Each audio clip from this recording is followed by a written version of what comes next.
War, terror, and instability, a conflict that began peacefully, but later turned into chaos, and an insurgence for control and power, which was later declared as the Anglophone crisis. The feeling of marginalization that stretched out through generations was finally the reason for the felt chaos that started to unravel in the year 2016 that has continued right up to this day. But before that, let's talk about this man, Paul Barthélemy Biya B. Mvondo.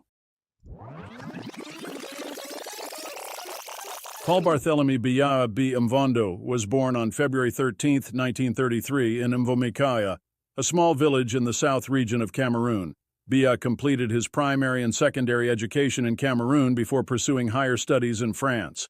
He attended the Lycée Louis Le Grand in Paris and later studied law at the University of Paris, where he earned a degree in public law.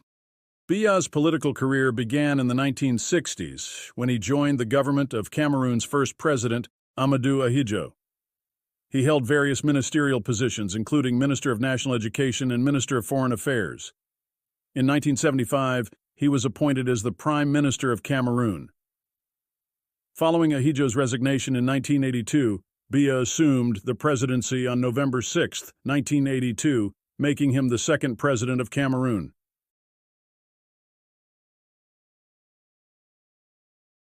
6 novembre 1982, Paul Biya devient président de la République du Cameroun. Le Cameroun avait une économie prospère.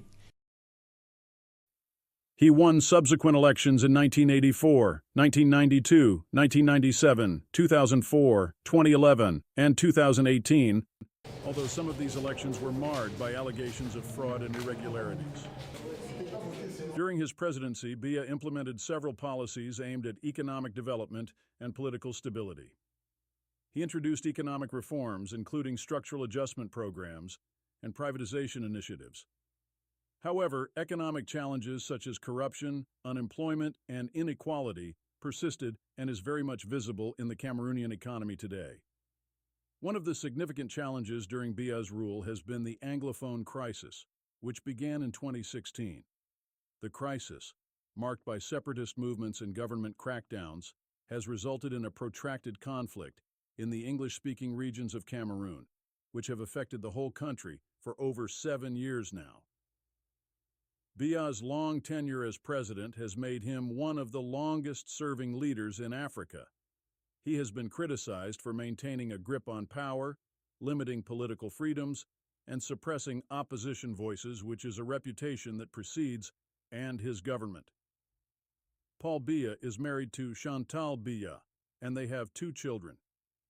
Chantal Biya is known for her involvement in charitable activities and her prominent role as the First Lady of Cameroon. Paul Biya was born into a modest family in the village of Mvomikaya in southern Cameroon.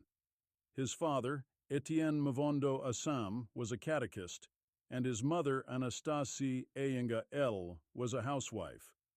Biya grew up in a rural environment, experiencing the traditional way of life in his community. Living and continuing studies in France greatly influenced Paul Biya's manner of thinking, as he was exposed to different cultures and ideas, broadening his worldview.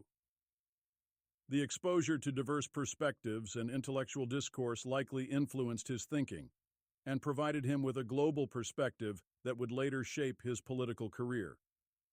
Biya is known for his proficiency in multiple languages. In addition to his native language of Bulu, he is fluent in French and English. This language proficiency has facilitated his communication with both the Francophone and Anglophone populations in Cameroon. While Biya's early life is not as extensively documented as his political career, these aspects provide some insights into his background and the experiences that shaped him before he assumed the presidency of Cameroon. Biya's rule has been characterized by a strong centralized system of governance, with power concentrated in the presidency.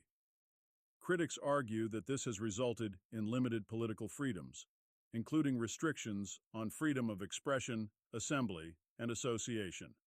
The government has been accused of suppressing dissent, silencing political opponents, and cracking down on civil society organizations. Biya has faced numerous re-elections during his time in office, and many of these elections have been marred by allegations of fraud and irregularities. Opposition parties and civil society groups have accused the government of manipulating the electoral process to ensure Biya's victory. These allegations have raised concerns about the fairness and transparency of the electoral system. Biya's government has faced accusations of human rights violations, including extrajudicial murders, arbitrary arrests, and torture.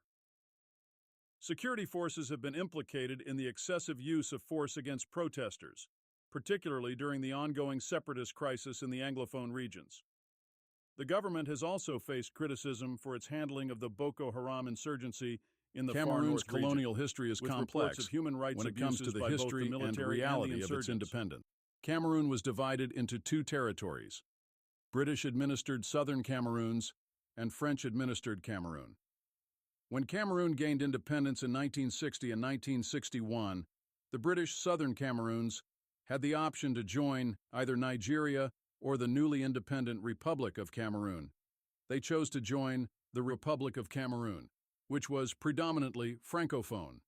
Cameroon was initially divided into British Cameroon and French Cameroon. In 1961, a plebiscite was held, and the British Southern Cameroons voted to join the Republic of Cameroon, which was formerly French Cameroon. This led to the unification of the two territories, forming the Federal Republic of Cameroon. This is one of the most celebrated days in the history of Cameroon, as it represents the unification of the two sides of Cameroon as one and under the same rule.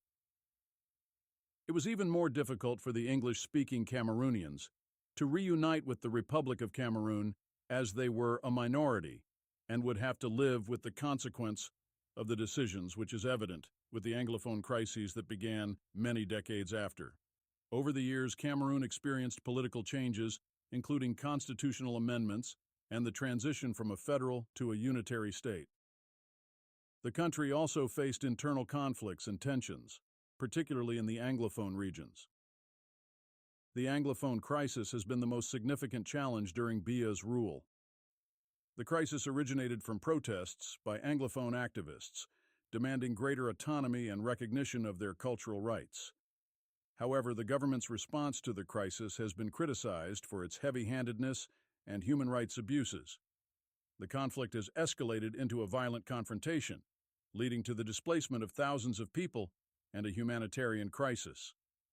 Many Anglophone Cameroonians have been forced to flee their homes due to violence and insecurity, seeking refuge in other parts of the country or across the border. This displacement has created a complex humanitarian crisis, with challenges in providing adequate shelter, food, health care, and education for those affected. The crisis has resulted in the loss of numerous lives, including both civilians and security forces. Reports of violence, clashes between armed groups in the military, and human rights abuses have contributed to a climate of fear and insecurity. Many individuals have also sustained injuries, some of which have resulted in long-term disabilities.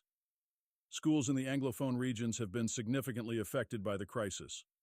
Armed groups have targeted schools, leading to closures, destruction of infrastructure, and the displacement of both students and teachers. The disruption of education has impacted the learning and future prospects of thousands of children and young adults. The conflict has had adverse effects on the economy of the Anglophone regions. Businesses have been disrupted, agricultural activities have been hampered, and investments have been deterred. The overall economic growth and development of the affected areas have been severely impacted, leading to job losses, reduced income opportunities, and increased poverty levels. The protracted conflict has taken a toll on the mental health and well-being of individuals and communities. Many people have experienced trauma, loss, and uncertainty. The breakdown of social cohesion and trust within communities has also been observed, as the conflict has deepened divisions and strained intergroup relations. The crisis has been accompanied by restrictions on human rights and civil liberties. Reports of arbitrary arrests, torture, and extrajudicial killings have raised concerns about human rights violations.